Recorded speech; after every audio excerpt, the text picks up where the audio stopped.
శృతిస్మృతిపురాణానామాలయం కరుణాలయం నమామి భగవత్పాద శంకరం లోకశంకరం. అజ్ఞానాం జాహ్నవీతీర్థం విద్యాతీర్థం వివేకినాం సర్వేషాం సుఖదం తీర్థం భారతీతీర్థమాశ్రయే. విద్యా వినయ సంపన్నం వీతరాగం వివేకినం వందే వేదాంతతత్వజ్ఞం విధుశేఖర భారతీం. నారాయణం నమస్కృత్య నరం చైవ నరోత్తమం దేవీం సరస్వతీం వ్యాసం తతో జయముదీరయేత్. ఈటీవీ లైఫ్ ప్రేక్షకులకి స్వాగతం.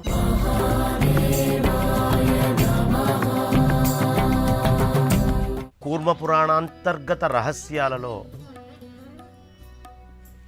ఇంతకు ముందు భాగములో విష్ణుమూర్తి, బ్రహ్మదేవుడు, పరమేశ్వరుడు ఈ ముగ్గురు అభేద స్థితి ఎలాగో, బ్రహ్మదేవుడు విష్ణుమూర్తిని ఏ విధంగా పరమేశ్వరుడు వచ్చి అనుగ్రహించాడో, ఆ ఇరుగ్గురికి అవసరమైనటువంటి అనుగ్రహాన్ని ఎలా చేశాడు, ఈ విషయాలన్నీ కూడా మనం చెప్పుకున్నాం.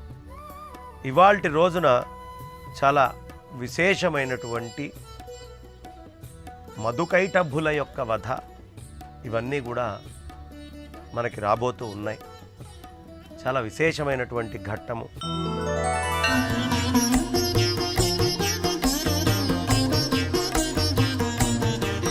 దేవుడైనటువంటి పరమేశ్వరుడు విష్ణుమూర్తికి వరమిచ్చాడు. యోగులైనటువంటి వాళ్ళు నువ్వు వేరు నేను వేరు అని అనుకోరయ్యా, నువ్వు నేను ఒకటే అనే విషయాన్ని వాళ్ళందరూ గుర్తిస్తారు అనే విషయాన్ని చెప్పి అంతర్ధానమైపోయాడు పరమేశ్వరుడు. ఆ తర్వాత ఆ పితామహుడైనటువంటి బ్రహ్మ విష్ణు నాభి నుండి ఉత్పన్నమైనటువంటి ఆ పెద్ద పద్మంలోకి మళ్ళీ వెళ్ళిపోయాడు. ఏ పద్మంలోంచి ఆయన వచ్చాడో ఆ పద్మంలోకే మళ్ళీ బ్రహ్మదేవుడు వెళ్ళిపోయాడు. చాలా కాలం గడిచింది. అక్కడికి సాటి లేనటువంటి శక్తి కలిగినటువంటి అసురులు రాక్షసులు మధుకైటభులు అనేటటువంటి సోదరులు ఇద్దరు వచ్చారు. వాళ్ళు దేవదేవుడైనటువంటి శారంగధన్వి అయిన విష్ణువు చెవి నుండి పుట్టారు. ఎక్కడి నుంచి పుట్టారయ్యా వీళ్ళిద్దరూ? విష్ణుమూర్తి యొక్క చెవులోంచి పుట్టినటువంటి వాళ్ళు మధుకైటభులు అనేటటువంటి అసురులు. మహాపర్వతం లాంటి శరీరాలు ఉండి బాగా కోపంతో నిండిపోయి ఉన్నారు వాళ్ళు. అలా వచ్చినటువంటి ఆ అసురుల్ని చూసి బ్రహ్మ నారాయణుడితో ఇట్లా అన్నాడు, ఈ ఇద్దరు అసురులు ముల్లోకాలకి మొత్తానికి కంటకప్రాయులుగా ఉన్నారండి. వీళ్ళు లేనిపోని ఇబ్బందులు ముల్లోకాలకి కలిగిస్తూ ఉన్నారు, వీళ్ళని నువ్వు చంపాలి అని ప్రార్థన చేశాడు బ్రహ్మదేవుడు మధుకైటభుల్ని చూడంగానే.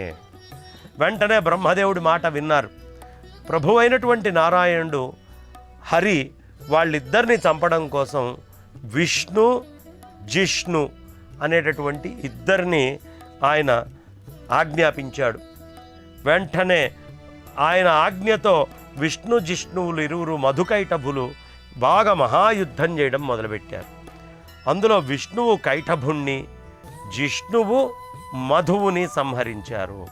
తర్వాత బాగా స్నేహము అనేటటువంటిది కుదిరి ఆ హరి పద్మాసీనం మీద ఉన్నటువంటి జగన్నాథుడు అయినటువంటి పితామహుడితో మధురంగా ఇలా అన్నాడు, ఓ ప్రభు, నేను మోయటము అనేటటువంటిది కొంచెం కష్టంగా ఉందయ్యా. ఈ కమలం నుంచి నువ్వు కిందకి దిగు. తేజోమయుడివై బరువుగా ఉన్న నిన్ను నేను మోయటం కొంచెం సమర్థము కాదు. ఇప్పుడు అంత సమర్థత నాకు లేదు. అస్మాన్మయోక్యమానస్వం పద్మాదవతర ప్రభో నాహం భవంతం శక్నోమి ఓధుం తేజోమయం గురుం. ఇంత తేజోమయుడైనటువంటి నిన్ను భరించటం నా వల్ల కాదయ్యా. అప్పుడు విశ్వాత్మ అయినటువంటి బ్రహ్మదేవుడు కిందకి దిగి చక్రధారి అయినటువంటి విష్ణువు యొక్క దేహంలోకి ప్రవేశించాడు. విష్ణువుకి సంబంధించినటువంటి నిద్రని ఆయన కూడా పొందాడు. ఈ విధంగా విష్ణువుకి బ్రహ్మకి ఏకాత్మతాభావం కుదిరింది అనే విషయాన్ని చెప్పారు.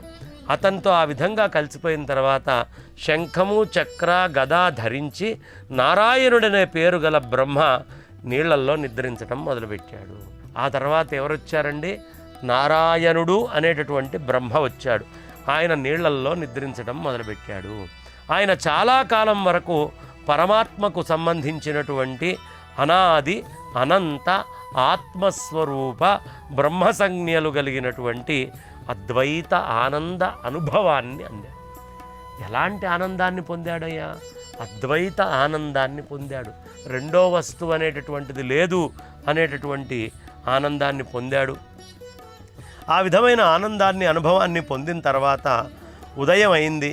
యోగాత్మ దేవుడైనటువంటి ఆ బ్రహ్మ చతుర్ముఖుడై వైష్ణవ భావాన్ని గ్రహించి అదే ప్రకారంగా వైష్ణవ సృష్టిని చేశాడు. విష్ణుమూర్తిగా మారినటువంటి ఆ బ్రహ్మ విష్ణుమూర్తి యొక్క వైష్ణవ సృష్టి చేయటం మొదలుపెట్టాడు. అలా మొట్టమొదటి వాళ్ళకంటే కూడా మొదటివాడైన సనంద, సనక, రుభు, సనత్కుమారులు అనేటటువంటి ఆ పూర్వజులైనటువంటి సనాతనుణ్ణి ఈ ఐదుగురిని కూడా సృష్టించారు. సనక, సనందన, సనత్కుమార, సనత్సుజాతీయులు అని మనం ఎవరెవరైతే చెప్పుకుంటూ ఉంటామో ఋషభుడు, వీళ్ళందరూ కూడా అక్కడి నుంచి వచ్చారు. ఇక వాళ్ళు సుఖదుఖాది ద్వంద్వాలని మోహము లేని వాళ్ళై పరమ వైరాగ్య భావాన్ని పొందారు. సనక సనందనాదులకి ఎప్పుడు వైరాగ్య భావమే తప్ప వాళ్ళకి లోపల నుంచి ఇతరం ఉండేటటువంటి అవకాశం లేదు. అలాంటి అద్భుతమైనటువంటి వైరాగ్య భావాన్ని వాళ్ళందరూ పొందడం జరిగింది. వాళ్ళు సుఖదుఖాది ద్వంద్వాలు మోహాలు అన్నిటినీ చూడండి, సుఖము దుఃఖము అన్నిటినీ కూడా వదిలిపెట్టారు. అన్నీ వదిలిపెట్టిన వాడికి ఆనందం వస్తుంది. ఇప్పుడు మనం మంచి కారు కొన్నాం, మనకి సుఖం వచ్చింది అంటే ఆ సుఖం ఎంతసేపు ఉంటుంది? కాసేపు ఉంటుంది, మళ్ళీ ఇంకో దుఃఖం వస్తుంది. దుఃఖం వచ్చింది ఎంతసేపు ఉంటుంది? కాసేపు ఉంటుంది, మళ్ళీ ఒక సుఖం మనల్ని చేరుతూ ఉంటుంది. అంటే కష్టపడుతూ ఉంటాం, ఆనందంగా ఉంటాం, కష్టపడుతూ ఉంటాం. కానీ ఈ రెండిటినీ వదిలిపెట్టినటువంటి వాడికి ఒక అద్భుతమైనటువంటి బ్రహ్మానందము అనేటటువంటిది వస్తుంది. అదే సనక సనందాదుల యొక్క స్థితి. సుఖము దుఃఖము, రాగము మోహము, వీటిని ఎందుకు వదిలిపెట్టాలి? కృష్ణ పరమాత్మ మనకి ప్రత్యేకంగా చెప్తున్నాడు. ఏమని చెప్తున్నాడు? మనము శీతోష్ణ సుఖ దుఃఖాది ద్వంద్వముల యందు సమస్థితిలో ఉండాలి అని చెప్తున్నాడు. రాగాన్ని మోహాన్ని వదిలిపెట్టాలి. అందుకనే భగవద్గీత అంతా చెప్పాక అర్జునుడు చివర్లో ఏమంటాడు? నష్టో మోహ శృతిర్లబ్ధ. అయ్యా నాకు మోహం పోయింది, స్మృతిర్లబ్ధ, నాకు చక్కగా ఆ మోహం అనేటటువంటి దాని నుంచి నేను దూరం అయ్యానయ్యా అని చెప్తాడు. కాబట్టి పరమాత్మ చెప్పేదేమిటి అంటే శీతోష్ణ సుఖ దుఃఖాది ద్వంద్వముల యందును ఒకటేలాగా ఉండాలి అని. అలా ఉన్నప్పుడు ఆనందం వస్తుంది. ఇప్పుడు మీరు గాఢ నిద్రలోకి వెళ్ళారు. ఆ రోజు ఉదయాన్నే పెద్ద కారు కొనుక్కొని ఉండొచ్చు 10 కోట్లు పెట్టి. గాఢ నిద్రలో ఆ కారుతోటి ఏమన్నా సంబంధం ఉందా? ఆ రోజు పొద్దున్నే భయంకరంగా మనల్ని ఎవరైనా తిట్టి ఉండొచ్చు. గాఢ నిద్రలో ఉన్నవాడికి ఆ తిట్లతోటి ఏమన్నా సంబంధం ఉందా? ఈ రెండూ లేకుండా ఉన్నప్పుడు వాడు ఒక స్థితిలో ఉన్నాడు. ఎవరైనా పొద్దున్నే నిద్ర లేపంగానే అబ్బా హాయిగా పడుకుంటే ఎందుకు లేపుతున్నారండి అంటాడు కదా. అంటే దాని అర్థం ఏమిటి? సుఖము దుఃఖము ఈ రెండూ లేనటువంటి స్థితి ఇంకా ఆనందాన్ని కలిగిస్తుంది. దాని నుంచి మనిషి రావాలనుకోడు. అందుకనే సుఖము దుఃఖము అనేటటువంటి ద్వంద్వాలని వదిలిపెట్టేయండి అయ్యా అనే విషయాన్ని పెద్దలు మనకి ఈ విధంగా చెప్తూ ఉన్నారు. సనక సనందాదులను చూసి మనం నేర్చుకోవాల్సింది సుఖ దుఃఖాలు అనేటటువంటి వాటి నుంచి మనం దూరంగా ఉండాలి అని చెప్పి ఆ వైరాగ్య భావాన్ని పొంది పరమతత్వాన్ని తెలుసుకొని మేము సృష్టి కార్యంలో మనస్సుని లగ్నం చేయలేము. అయ్యా మీరైతే ఏదో చేశారు, కానీ మేము మాత్రం సృష్టిని చేయలేము అనే వైరాగ్య భావంలో సనక సనందాదులు ఉండిపోయారు. వాళ్ళు లోక సృష్టి కార్యక్రమం పట్ల నిరపేక్ష అనేటటువంటి దాన్ని చూపించడం మొదలుపెట్టారు. వెంటనే పితామహుడు బ్రహ్మ పరమేష్టి జనార్దనుని యొక్క మాయతో నష్టబుద్ధి అయిపోయాడు. తర్వాత పురాణ పురుషుడైనటువంటి ఆ జగన్మూర్తి జనార్దనుడు తన పుత్రుడైన బ్రహ్మతో మోహాన్ని తొలగించడానికి ఈ విధంగా చెప్పారు. మోహం వచ్చేసింది. ఈ పిల్లల యొక్క వైరాగ్యం చూసి ఈయనకు కూడా ఇంకా ఈ సృష్టి రచన వీటి మీద నుంచి దృష్టి వెళ్ళిపోయింది. ఆ మోహం పిల్లల పట్ల రావడం మొదలైంది. అప్పుడు ఆ కూర్మనాథుడు ఇక్కడ అందిస్తున్నాడు మనకు అవసరమైనటువంటి గొప్ప రహస్యాన్ని. జనార్దనుడు పుత్రుడైన బ్రహ్మతో మోహాన్ని తొలగించడం కోసం చెప్తున్నటువంటి మాటల్ని శ్రద్ధగా వినండి. ఓ శూలపాణి, సనాతనమైన శివుణ్ణి నువ్వు మర్చిపోలేదు కదా. పూర్వం శంకరుడు పుత్రుణ్ణి కమ్మని నువ్వు కోరావు. నీకు శంకరుడు కొడుగ్గా కావాలి అని నువ్వు కోరుకున్నావు కదా. కాబట్టి శంకరుడు నీకు పుత్రుడిగా రావాలి. ఇప్పుడు శంకరుడు నీకు పుత్రుడు అవడానికి మనస్సును పెట్టాడు. ఈ విధంగా గోవిందుడి వల్ల బ్రహ్మ చైతన్యాన్ని పొందాడు. మళ్ళీ అవును కదా, నేనే కోరుకున్నాను కదా ఈశ్వరుడు సంతానంగా కావాలి అని. అప్పుడు పద్మసంభవుడైనటువంటి పితామహుడు ప్రజల్ని సృష్టించాలి అనే కోరికతో పరమ కఠినమైనటువంటి తపాన్ని చేయడం మొదలుపెట్టాడు. ఈ విధంగా తపస్సుని ఆచరించినా కూడా సృష్టి ఏమాత్రం జరగలేదు. చాలా తపస్సు చేశాడు, అయినా సృష్టి చేయలేకపోయాడు. తర్వాత చాలా కాలానికి దుఃఖం వల్ల కోపం వచ్చింది. ఆ కోపముతో విష్ణువైనటువంటి పితామహుడి నేత్రాలలోంచి కన్నీటి బిందువులు నేలపైన పడినాయి. ఆ తర్వాత ఆ అశ్రు బిందువుల నుంచి రకరకాలైనటువంటి సమూహం పుట్టింది. అవే భూతాలు, ప్రేతాలు. ఈ రెండూ కూడా ఆ కన్నీటి నుంచి వచ్చినాయి. అది చూసినటువంటి బ్రహ్మ ఆయన్నే తిట్టుకున్నాడు. అయ్యో, ఎంత పని చేశాను నేను. నా కంట్లోంచి వచ్చినటువంటి నీళ్ల వల్ల, అంటే మనం క్రోధముతో కానీ కోపముతో కానీ భార్య పట్ల మనం గనక ఉండి సంతానాన్ని కంటే వాళ్ళు భూతప్రేత వ్యవహారాలు చేసేవాళ్ళు అవుతారు.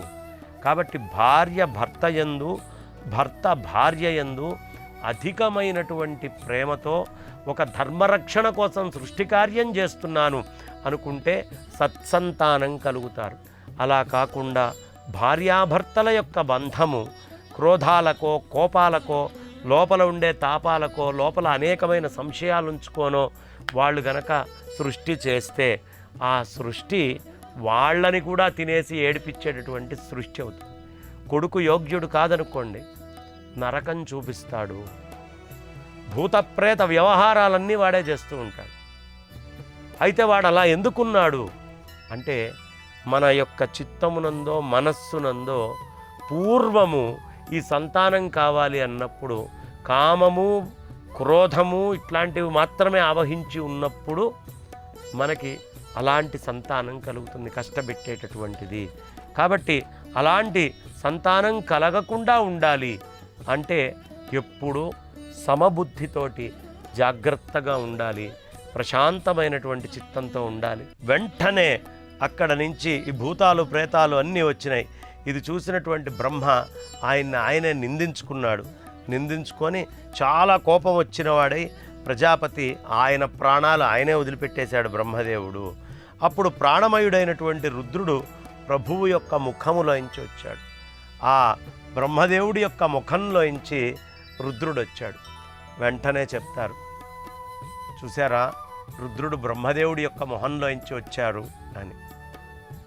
అపార్థం చేయడానికి విష్ణువు అధికుడు, శివుడు తక్కువ అని చెప్పడం కోసం ఇలాంటి ఘట్టాలని వాడుకుంటూ ఉంటారు.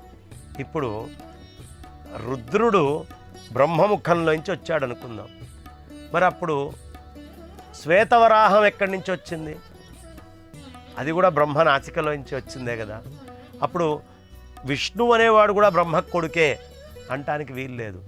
ఈయన ముందు తపస్సు చేసి మీరు నాకు సంతానంగా కావాలి అని అభ్యర్థించాడు కాబట్టి ఆయన యొక్క ముఖము నుండి రావటము అనేటటువంటిది జరిగింది.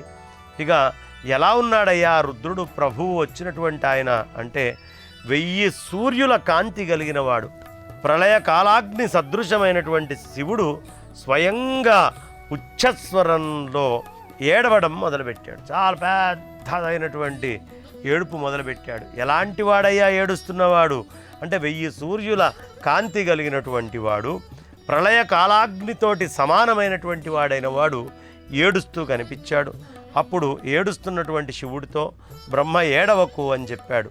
నువ్వు రోధించిన కారణంగా రుద్రుడు అనే పేరుతో లోకంలో నువ్వు ప్రసిద్ధుడు అవుతావు. నువ్వు ఏడుస్తున్నావు కదయ్యా, అందుకని నీకు ఒక పేరు పెడుతున్నావు, నీ పేరు రుద్రుడు అన్నారు. ఇవన్నీ తెలుసుకోవాలండి. ఎన్ని రహస్యాలో కదా.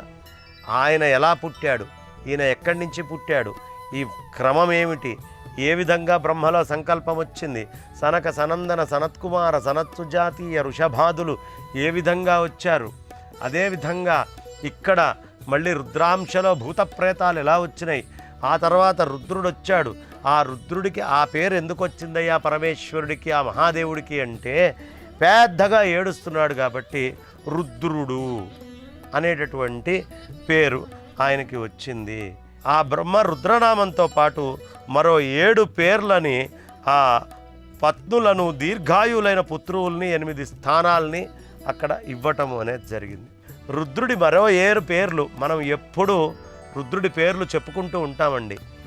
రుద్రాయ దేవాయ నమః, భవాయ దేవాయ నమః, శర్వాయ దేవాయ నమః, ఈశానాయ దేవాయ నమః, పశుపతయ దేవాయ నమః, భీమాయ దేవాయ నమః, ఉగ్రాయ దేవాయ నమః, మహాదేవాయ నమః అని మనం చెప్పుకుంటూ ఉంటాం.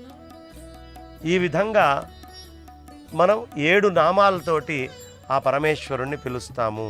అవే భవ, శర్వ, ఈశాన, పశుపతి, భీమ, ఉగ్ర, మహాదేవ, రుద్ర అనేటటువంటి పేర్లు. ఇలా ఈ విధంగా ఆ స్వామివారికి 7 పేర్లు ఇవ్వడం జరిగింది. ఆ తర్వాత సూర్యుడు, జలము, భూమి, అగ్ని, వాయువు, ఆకాశము, దీక్షితుడైనటువంటి బ్రాహ్మణుడు, చంద్రుడు, ఈ 8 రుద్రుని మూర్తులు. ఎవరయ్యా ఈ రుద్రుళ్ళు అంటే సూర్యుడు, భూమి, ఆకాశము, అగ్ని, వాయువు, దీక్షితులైనటువంటి బ్రాహ్మణులు, చంద్రుడు, అదేవిధంగా ఈ 8 కూడా ఆ రుద్రుని మూర్తులే అనే విషయాన్ని సుస్పష్టంగా చెప్పారు. పైన పేర్కొన్న 8 స్థానాల్లో ఎవరైతే రుద్రుణ్ణి, ఈ శివుణ్ణి, ఆ సూర్యుడి యందు శివుణ్ణే ధ్యానించాలట. ఆ నీళ్లల్లో కూడా ఎప్పుడు శివుణ్ణే ధ్యానించాలి. భూమి లోపల శివుణ్ణే ధ్యానించాలి. అగ్ని లోపల శివుణ్ణే ధ్యానించాలి. ఆకాశములో శివుణ్ణే ధ్యానించాలి. వాయువులో పరమేశ్వరుణ్ణే ధ్యానించాలి.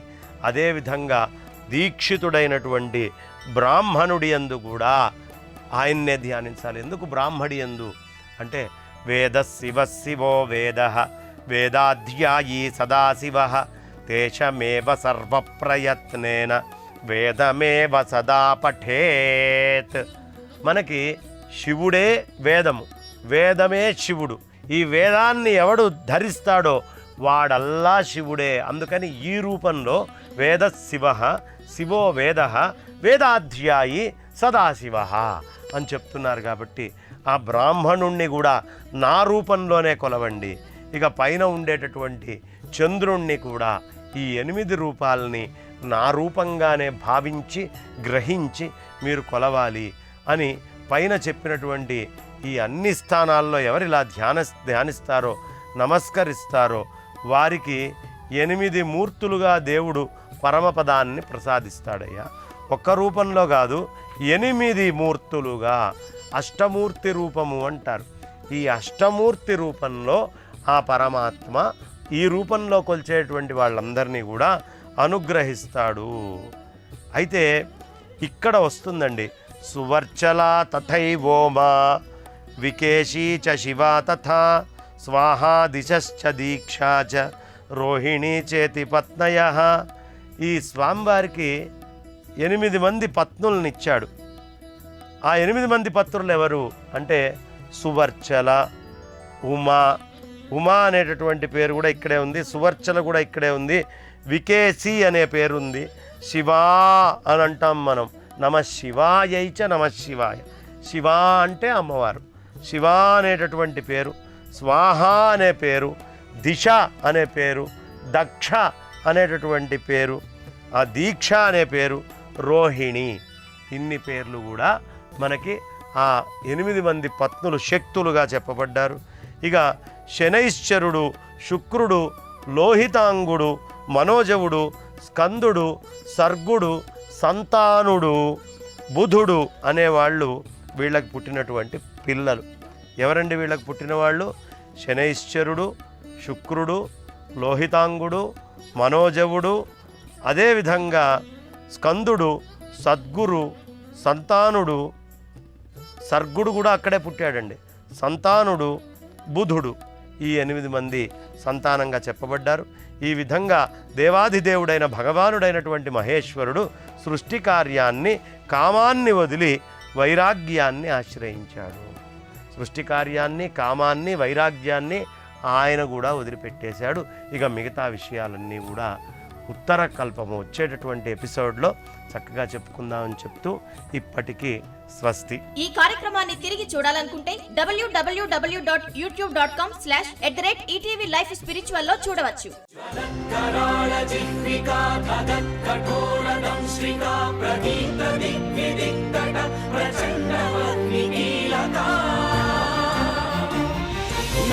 సహస్రశత